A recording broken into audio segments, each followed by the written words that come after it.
Hockey, cricket आणि बरंच काही.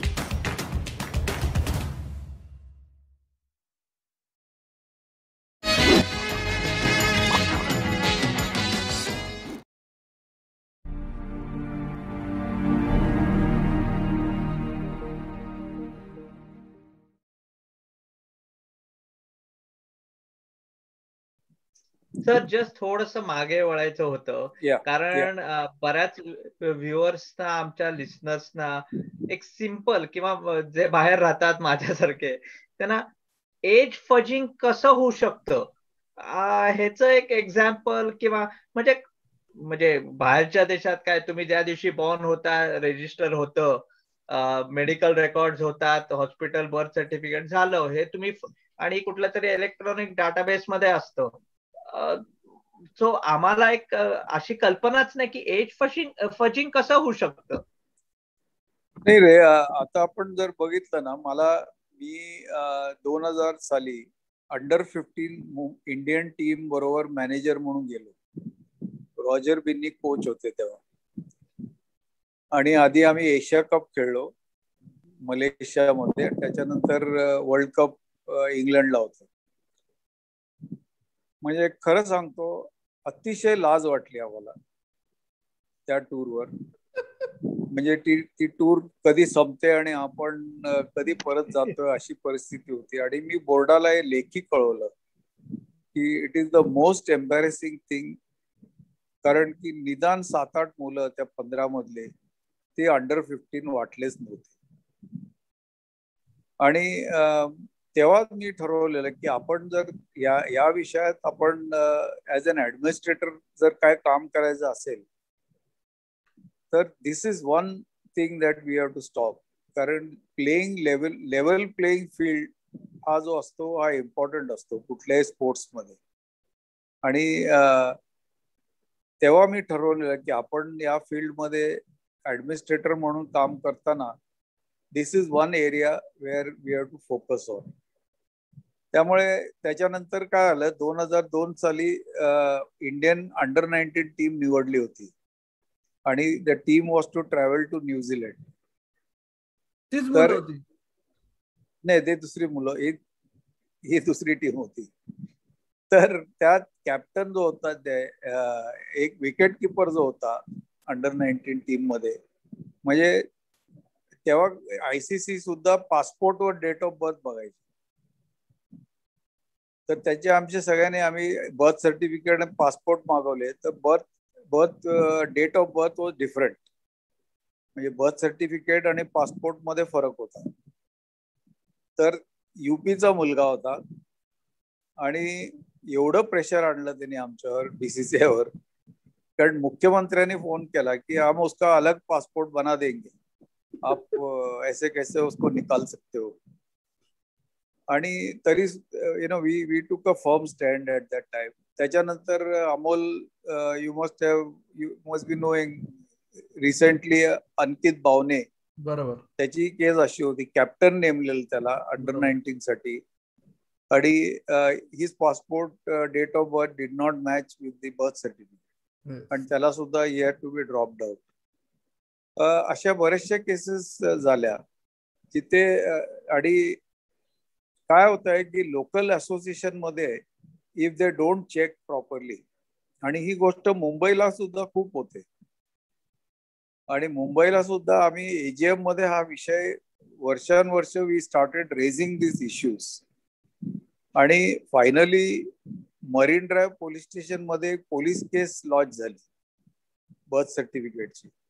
आणि त्याच्यातनं जे आम्हाला कळलं, एका पालकाने स्वतः लिहून दिलं पोलिसांना की माझ्या मुलाने त्याची बर्थ सर्टिफिकेट बदललेली आहे ऑनलाईन जाऊन.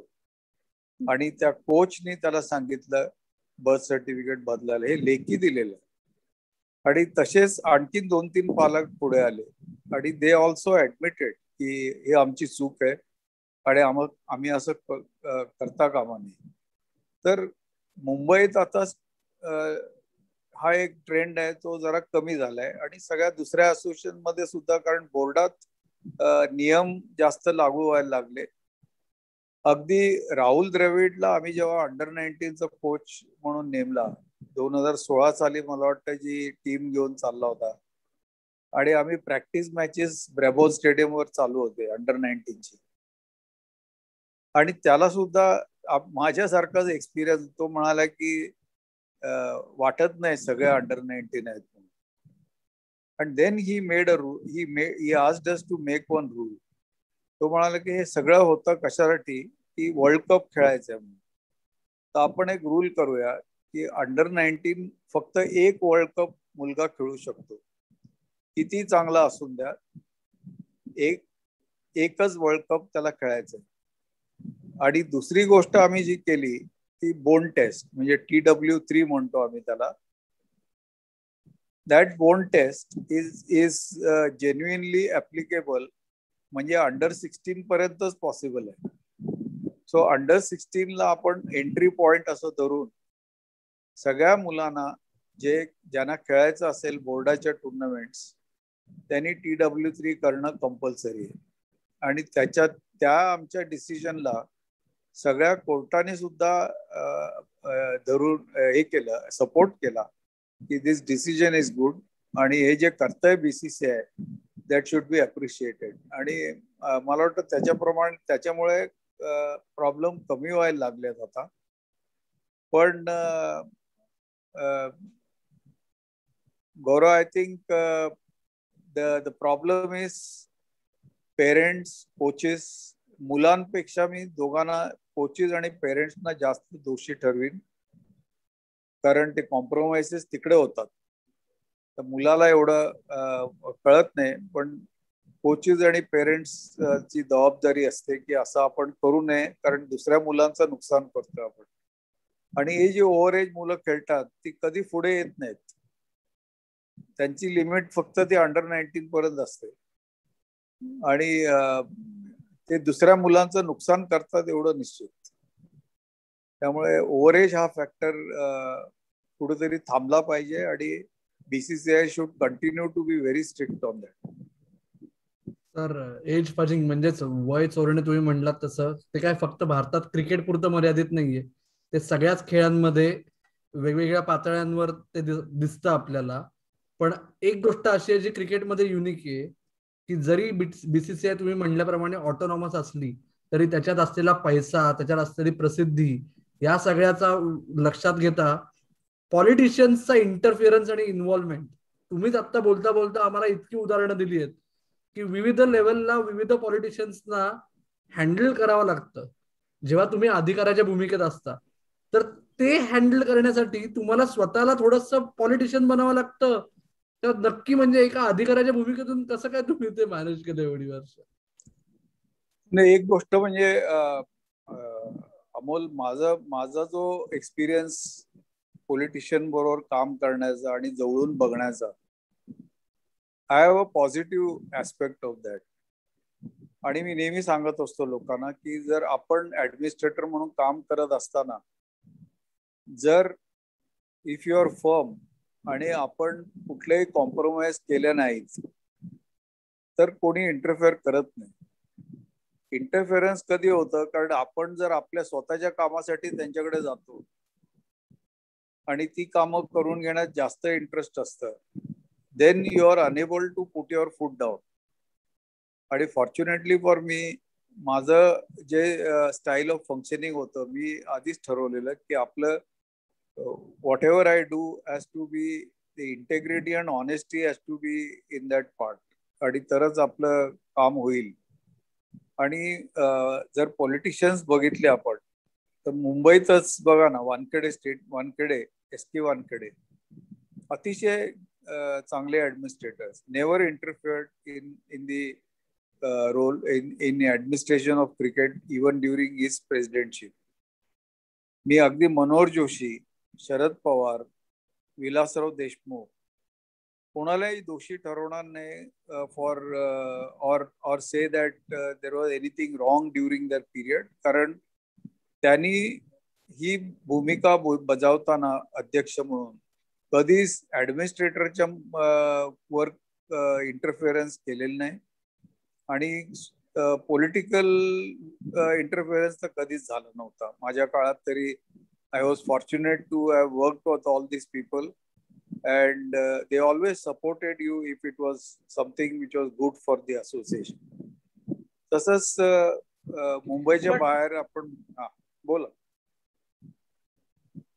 नाही, मी जस्ट विचारणार होतो की परत एक म्हणजे की इंडियन क्रिकेट म्हणजे जेव्हा आपण इंडियन क्रिकेटचं नाव घेतो कधी पण गेले म्हणजे तुमच्या इरात किंवा पुढे पण, तेव्हा इंडियन क्रिकेटच्या आजूबाजूला पॉलिटिशियन्स असतातच. असं का? त्याला कारण मी तर आय विल टेल यू, कारण मी हे लोधा कमिटीला सुद्धा मी सांगितलंय. कारण बऱ्याचशा वेळा तुम्हाला आपली जी सोसायटी जी स्टाईल ऑफ फंक्शनिंग आहे इन इंडिया, तुम्हाला कुठल्याही जर सरकारमध्ये कामं असतील किंवा कॉर्पोरेशन्स मध्ये कामं आहेत आणि हे असतातच प्रत्येक क्रिकेट असोसिएशनला.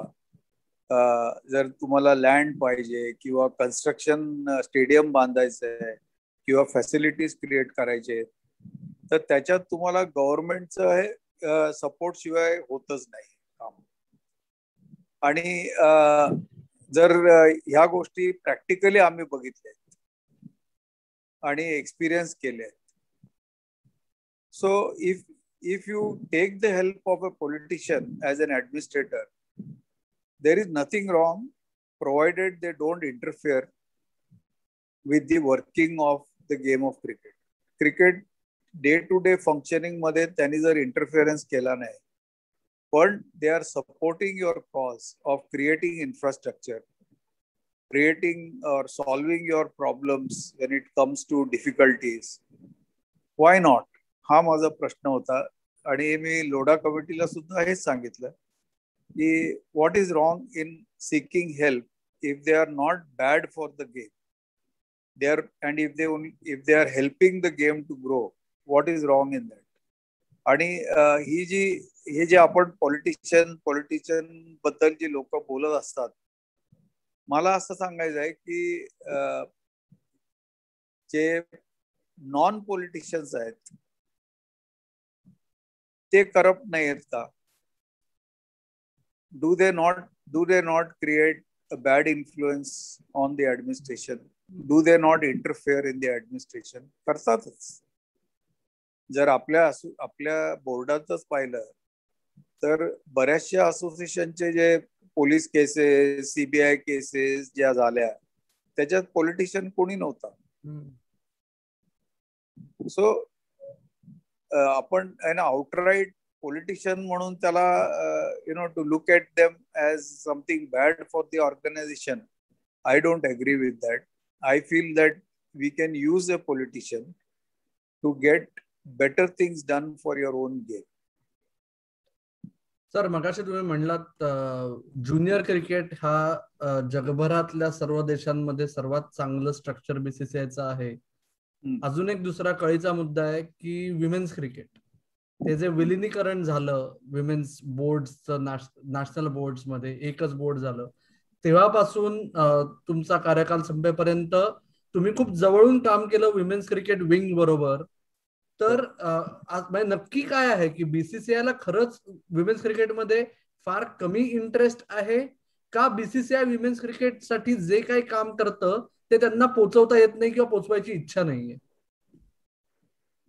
नाही अमोल, जेव्हा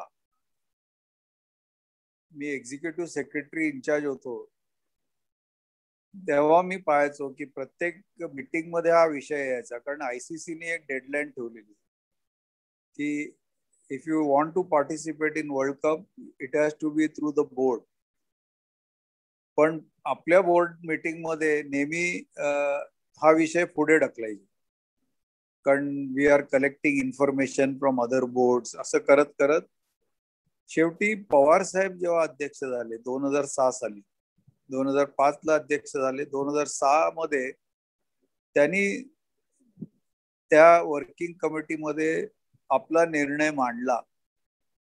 he did not give a choice. आणि त्यांनी स्पष्ट केलं की women's cricket is equally important आणि women's cricket should come under BCCI. आणि प्रत्येक स्टेट असोसिएशन मध्ये सुद्धा जसं मेन्स क्रिकेट आहे तसं women's cricket also should be a part of their organisation. ही गोष्ट कोणालाही अपोज करता आली नाही त्या मीटिंग मध्ये, म्हणून ते सगळं इम्प्लिमेंट होऊ शकलं. पण तेव्हा सुद्धा लोकांनी सजेस्ट केलं की आपण हे कशाला हे करतोय, आपण त्यांना पैसे देऊया and let them run their cricket, अशी पण सजेशन्स आलेली. पण पवार साहेबांचं मत होतं की नाही, they are equally part of BCCI. Men's cricket and women's cricket both should be under BCCI only. आणि याचा खूप फायदा झाला अमोल, इफ यू सी. कारण की मी ते WCI एवढं चांगलं काम करायचे ते, आणि दे यूज टू स्ट्रगल. म्हणजे त्यांना ग्राउंड्स मिळायचे नाहीत. जेव्हा त्यांचे इंटरनॅशनल टूर्स असतात, they really struggle apart from forget the financial part of it. पण इव्हन इन्फ्रास्ट्रक्चर साठी त्रास व्हायचा. तर 2006 नंतर आपण जर पाहिलं तर प्रत्येक एज ग्रुप, मुलं मुली, they get same facilities. They have started getting better facilities. Women's cricket ला सपोर्ट मिळाला आणि हळूहळू पुढे जाऊन त्यांना पेन्शन्स दिल्या, या मुलींना अॅन्युअल कॉन्ट्रॅक्ट दिल्या मुलांसारखं. बऱ्याचशा गोष्टी मला वाटतं one has to accept that in last 14 years I think women's cricket has moved a lot. आणि त्यांना फॅसिलिटीज ज्या अवेलेबल झाल्या त्याचा फायदा सुद्धा झाला.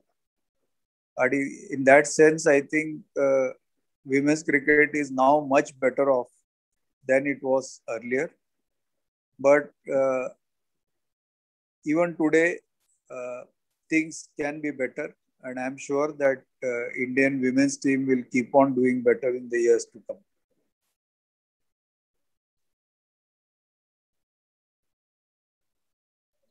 जस्ट तुम्ही म्हणजे ह्याच्याबद्दल बोलत होता, म्हणजे खूप लोक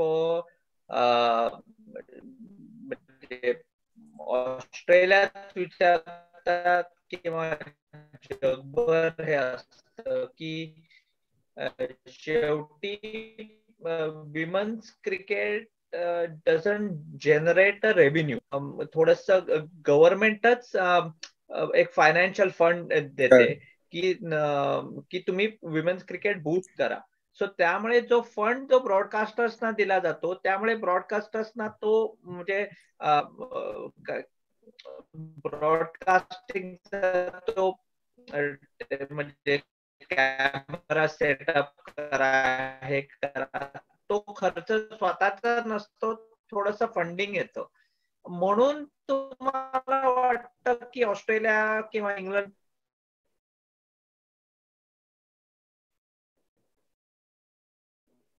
नाही, आपण जर आमचं जे स्ट्रक्चर बघितलं, इथे सुद्धा टेंडर आपण करतो टीम स्पॉन्सरसाठी. तर टीम स्पॉन्सरचं टेंडर करताना आम्ही मेन्स क्रिकेट, विमेन्स क्रिकेट आणि ज्युनियर क्रिकेट हे तिन्ही गोष्टीसाठी टेंडर करतो. आणि they are suppose to fill in the figure separately for each one of this. But you will be surprise to know, आज 15 वर्ष अंडर 19 क्रिकेट आणि women's cricket team sponsorship amount 0 असते. फक्त मेन्स क्रिकेट टीम स्पॉन्सरशिप ज्या आज बायजूचं जे घालून खेळतायत मुलं मुली, that amount is only for men's cricket.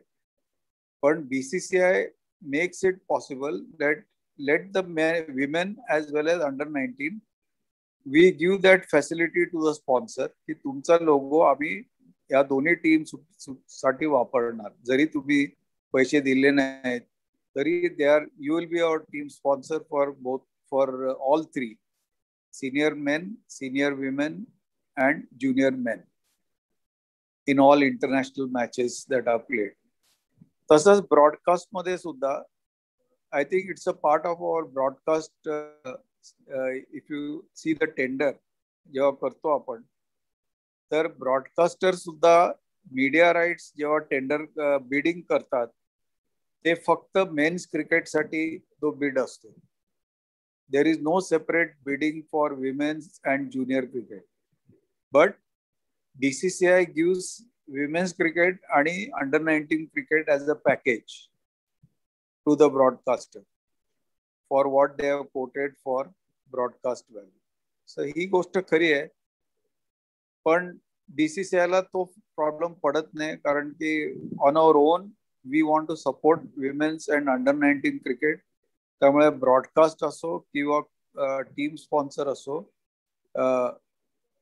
because there is no separate tender for that, it doesn't mean that our teams will not get the support. Sir, शेवटाकडे वळताना दोन छोटेसे प्रश्न आहेत. एक म्हणजे 40 वर्षात BCCI ऍडमिनिस्ट्रेशन शून्यापासून जिथपर्यंत आलंय तेवढं त्याच्यात तुमचा एक मोलाचा वाटा आहे. आणि आता एक अशी पिढी आहे आमच्यासारखी, आमच्या वयाची, आमच्यापेक्षा लहान, की ज्यांना क्रिकेट ऑपरेशन्स किंवा क्रिकेट ऍडमिनिस्ट्रेशन मध्ये काहीतरी पूर्णवेळ करायची इच्छा आहे.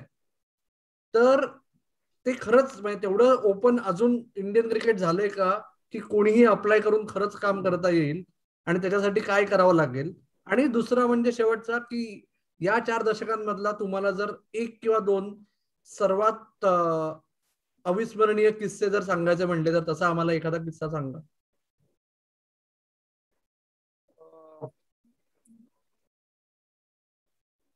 जॉबच्या दृष्टीने मला वाटतं अजूनही आम्ही तेवढे ओपन नाहीत, कारण की ती क्लॅरिटी अजून नाही की आपल्याला काय रोल एक्सपेक्ट करायचं आहे लोकांकडनं, आणि त्यांच्याकडनं काय क्वालिफिकेशन्स आपण बघतोय. आणि ती स्टेटस जो असतो, म्हणजे अगदी आता चीफ एक्झिक्युटिव्ह ऑफिसर, तर त्याचं काय रोल असलं पाहिजे, आणि तो कितपत ऑटोनॉमस जरी लोडाने सांगितलं असेल तर त्याला आपण किती राईट्स द्यायचे, आणि काय कसं त्याच्याकडनं फंक्शनिंग करून घ्यायचं, याच्याबद्दल अजूनही देर इज अ डिबेट. कारण मलाही वाटतं, कारण BCCIच्या ऍडमिनिस्ट्रेशन मध्ये इलेक्टेड बॉडी अल्टिमेटली रिस्पॉन्सिबल असते कुठल्याही डेमोक्रेटिक सेटअप मध्ये. तर जस्टिस लोढाची जी रेकमेंडेशन्स मध्ये सगळं त्यांचे राईट्स काढून घेणं हे चुकीचं होतं मला वाटतं. तर ultimately secretary is your executive and he is held responsible by the members. तर थोडंफार मला वाटतं जी डायकोटॉमी जी आहे is of structure that is not clear, आणि त्याच्यामुळे I don't think the head hunt is actually proper अजूनही. मला वाटतं गेल्या जर 40 वर्षाच्या आपण जर BCCI पाहिलं, आज आपण जे आहोत is because of media rights. That is our strength. That has given money to BCCI. आणि त्याच्यासाठी जे झगडले म्हणजे जगमोहन दालमे आणि बिंद्राजी यांना कधीच विसरू शकत नाही आम्ही. आणि but for them broadcast rights हे कधीच BCCI ला मिळालं नसते. आणि त्याच्या मागची एक छान स्टोरी पण आहे, कारण 1991 मध्ये साऊथ आफ्रिकेची टूर होती 3 ODI मॅचेस साठी, आणि त्यांना आपण सपोर्ट केला होता to bring them back into ICC म्हणून. ते पहिली टूर इंडियाची करत होते, आणि साऊथ आफ्रिकेमध्ये ते लाईव्ह दाखवायचं होतं त्या मॅचेस. आपल्याकडे ब्रॉडकास्ट दूरदर्शनकडे होतं तेव्हा, प्रसार भारती, आणि आम्हाला कधीच त्याची व्हॅल्यू माहित नव्हती, ऍक्च्युअल व्हॅल्यू काय. तेव्हा BCCI ला वाटायचं की हो दूरदर्शनवर मॅच दाखवतायत, आपल्याला एवढे पैसे देत आहेत, so we were happy.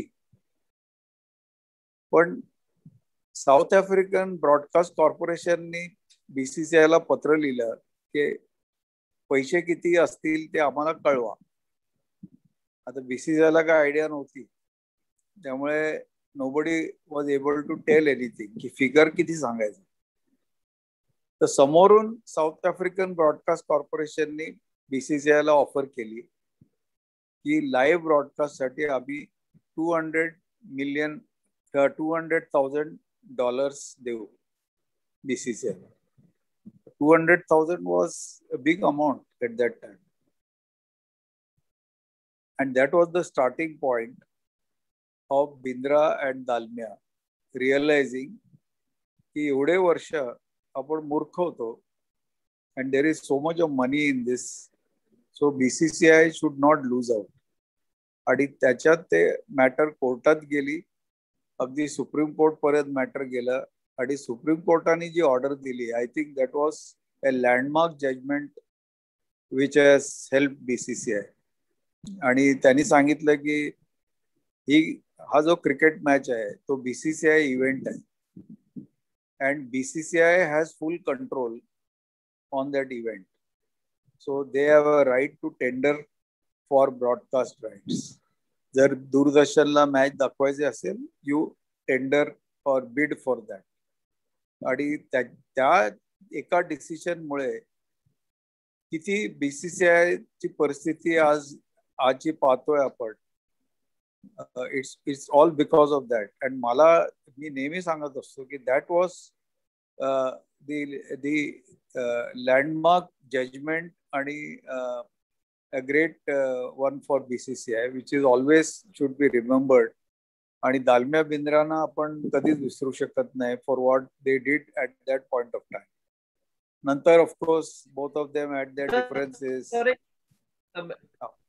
Me just एक म्हणजे क्लॅरिफिकेशन साठी की जेव्हा म्हणजे ह्या कोर्ट केसच्या आधी जेव्हा ज्या मॅचेस इंडियात व्हायच्या, तर तेव्हा BCCI कडे म्हणजे आता जसं BCCI पुढे टेंडर काढतं, मग स्टार स्पोर्ट्स येतं किंवा सोनी येतं, तेव्हा मग ऍक्च्युली आधी काय होत होतं, म्हणजे जरा थोडस असं म्हणजे एक्झाम्पल द्या ना, म्हणजे थोडस लोकांना कळेल की ही जजमेंट केवढी मोठी होती.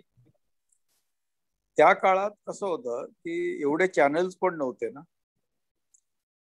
म्हणजे अगदी प्रायव्हेट चॅनल सोडा, स्पोर्ट्स चॅनल्स पण नव्हतेच. तो Doordarshan was like a monopoly in those days in India. आणि मॅचेस दूरदर्शनवर दाखवतात म्हणजे आमच्यासाठी खूप मोठं होतं, कारण एवढे लोक बघू शकतात मॅचेस, ते महत्वाचं होतं. आणि एवढं सगळं दाखवून सुद्धा आपल्याला ते पैसे देत आहेत. That was our approach at that time. आणि कदाचित दूरदर्शनलाही माहित नसेल की what was the real value of the broadcast which they were doing, because there was no competition in those days. Channels नव्हते, स्पोर्ट्स चॅनल्स नव्हतेच तेव्हा. आणि जेव्हा ही परिस्थिती समोर आली की there is a commercial value to broadcast, सगळा फरक त्याच्यामुळे पडला. आणि जर साऊथ आफ्रिकन ब्रॉडकास्ट कॉर्पोरेशननी ती ऑफर केली नसती, ती कदाचित अजूनही दूरदर्शनच असतं मे बी.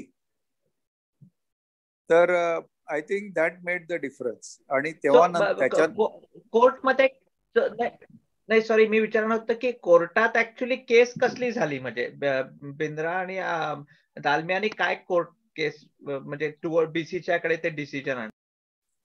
काय झालं ते BCCI ने टूक अ डिसिजन दॅट आपण next time media rights tender करायचं. तर Doordarshan objected saying that you can't tender the rights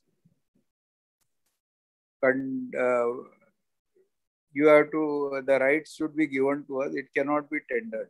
हा इश्यू झाला. आणि दालमियानी काय केलं की तेव्हा CABचे 50 वर्ष झालेली, तर गोल्डन जुबली सेलिब्रेशन होतं, तर त्यांनी एक टुर्नामेंट आयोजित केली होती 6 नेशन, आणि त्यांनी CABनी ती टेंडर केलं TV rights, and BCCI supported that case. And ultimately the arguments मध्ये, the judgment मध्ये, the order was that BCCI is within its rights because the event belongs to BCCI and they can tender for the rights. You have to bid for it like any other channel. असं decision दिलं.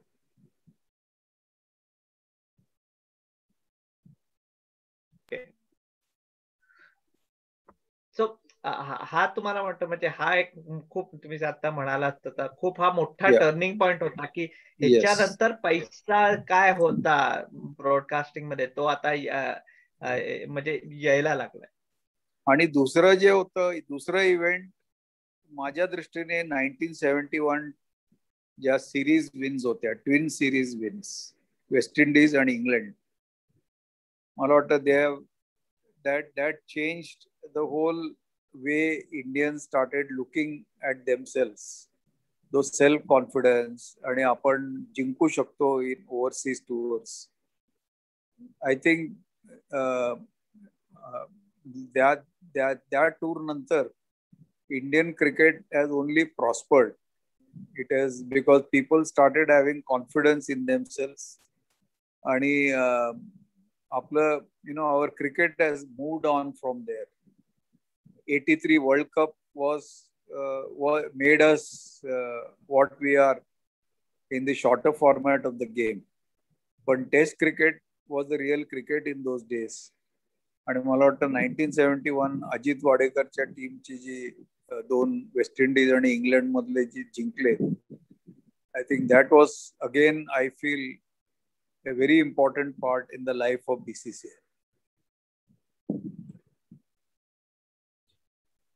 नक्कीच professor Shetty, तुम्ही coffee cricket आणि बरंच काहीवर एक cricket ऍडमिनिस्ट्रेटरचा एक नवीन पैलू आमच्या सर्वांसमोर उलगडलात, आम्हाला एवढा वेळ दिलात, त्याबद्दल समस्त CCBK परिवारातर्फे मंडळ अत्यंत आभारी आहे. धन्यवाद अमोल आणि गौरव, थँक्यू. येस, आणि आम्ही तुम्हाला ही खात्री देऊ शकतो की तुमचं पदार्पण झालेलं आहे, पण आय एम शुअर की हा तुमचा शेवटचा अपिअरन्स नाहीये CCBK वर. आम्ही पुन्हा तुम्हाला त्रास देत राहू सर. नक्की नक्की, माय प्लेजर. आणि तुम्ही मात्र मित्र हो, तुम्ही आपले सर्व एपिसोड बघायला आणि पाहायला विसरू नका. हा एपिसोड तुम्हाला अर्थातच आपल्या कॉफी क्रिकेट आणि बरंच काही या युट्यूब चॅनलवर उपलब्ध आहे. त्याचबरोबर आमचे सर्व पॉडकास्ट तुमच्या पसंतीच्या पॉडकास्टिंग प्लॅटफॉर्मवर म्हणजे व्यासपीठावर तुम्हाला ऐकता येतील. आणि तुमचा अभिप्राय मात्र नोंदवायला विसरू नका. आपलं फेसबुक पेज, ट्विटर हँडल आणि इंस्टाग्राम हँडल आहे CCBK मराठी. तर तुम्ही बघत राहा, पाहत राहा आणि आमची वाट बघत राहा. धन्यवाद. कॉफी क्रिकेट आणि बरंच काही.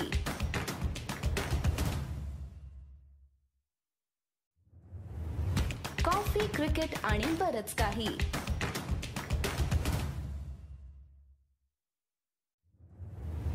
कॉफी क्रिकेट आणि बरंच काही.